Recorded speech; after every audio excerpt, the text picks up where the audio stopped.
welcome to SULKNATIONtv. In this episode, I'm going to discuss a topic that could be seen as divisive, but I think any of you people that own an R53 will hopefully catch my drift and where I'm going with it. So, I was in a meeting the other day, I'm not going to say with who or what about, but they referred to the Mini Cooper S R53 as a cult car.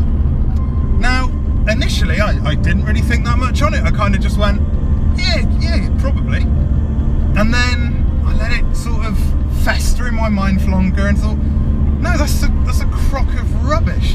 It's not a cult car.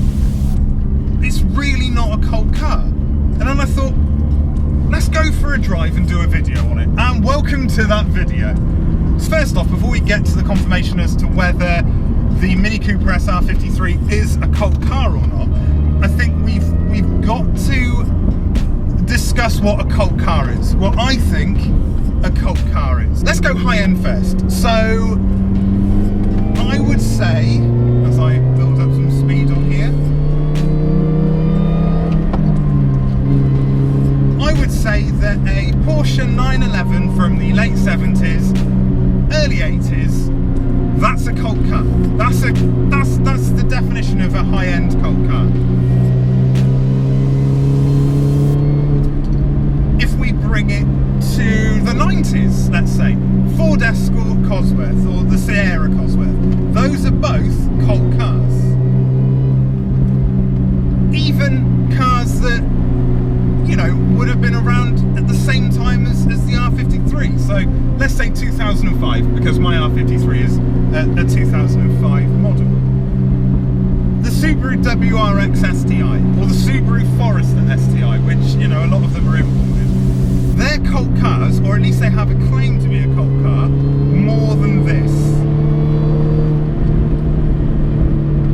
It doesn't stop me from loving this car. It doesn't stop this car from being exciting, and I think that's where the difference really kicks in. The R53 Mini Cooper S is addictive rather than a cult car. And when we say cult, let's just confirm for those of you out there that like watching crime documentaries like myself, I'm not talking Manson family cult.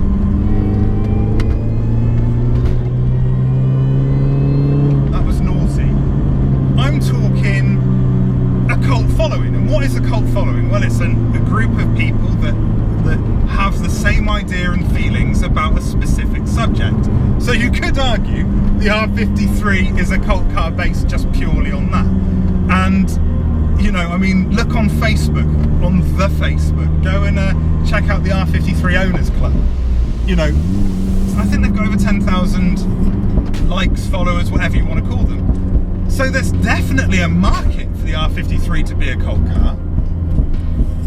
But is it? Now, it's 2021. 20 years since the first gen BMW Mini came off the production line. Does that mean that it's a cult car because it's 20 years old? The design, the shape? No, I don't think you can claim that it is. There's plenty of cars that are older than this that definitely aren't cult cars. What stands this car out? What would suggest that it's a cult car? Well, I think if we were looking at the R53 becoming a cult car, because I'm going to say it now, I don't think this is a cult car at this present time. At this moment in time, the R53 is not a cult car.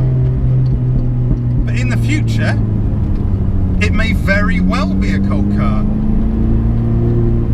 And the reasons why are, think of its contemporaries, other mini hot hatches like Fiesta STs and the like.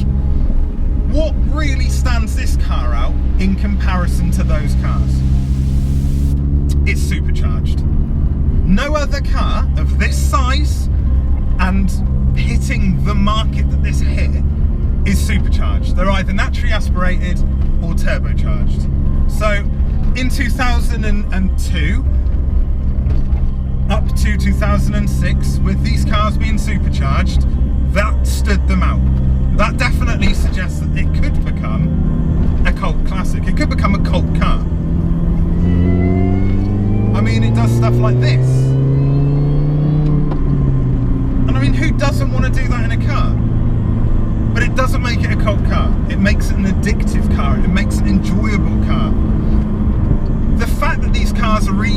customise, they're easy to mod, they're relatively cheap, and at the moment relatively plentiful, so you can get your hands on one for not too much money, I think goes against the idea of this being a cult car.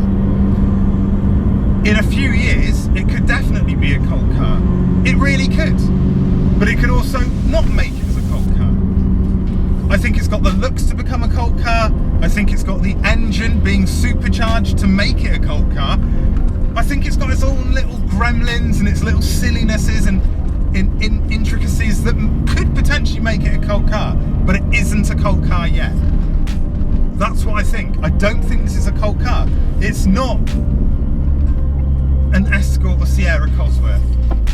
It really isn't. It's not one of those cars. It's not a 60s VW Beetle. But it could be one day. It could be a cult car. But it isn't now.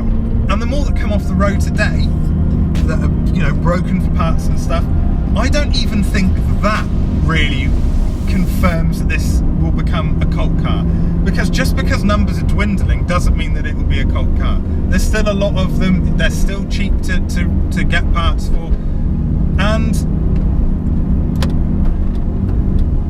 I think that might be part of the problem of why at this moment in time it wouldn't be a cult car, because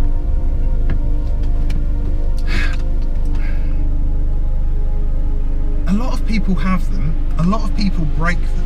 If it was a cult car, it wouldn't be being broken, would it? Realistically. If this was a cult car, people would do all they can to keep it going. And that doesn't happen, because people break them because they're worth more in parts than they are as a whole. Do I agree with that? Not necessarily. Does it mean I can get cheap parts for it? Yes. So, sitting on the fence, what am I going to do? So in summary, is the R53 a cult car? No. Is it an addictive car? Yes. Could it be a cult car in the future? Perhaps. So on that sitting on the fence indifferent note, I hope you enjoyed this video. Please subscribe. It was a bit of an off the cuff video, which is why it might not make sense in places. Something happened recently, made me think about it. I thought I'd talk about it on the way to going somewhere where I'm going to film a proper video, and yeah, sometimes you get videos like this. And until the next time, I've been me, you've been you, and well done for that.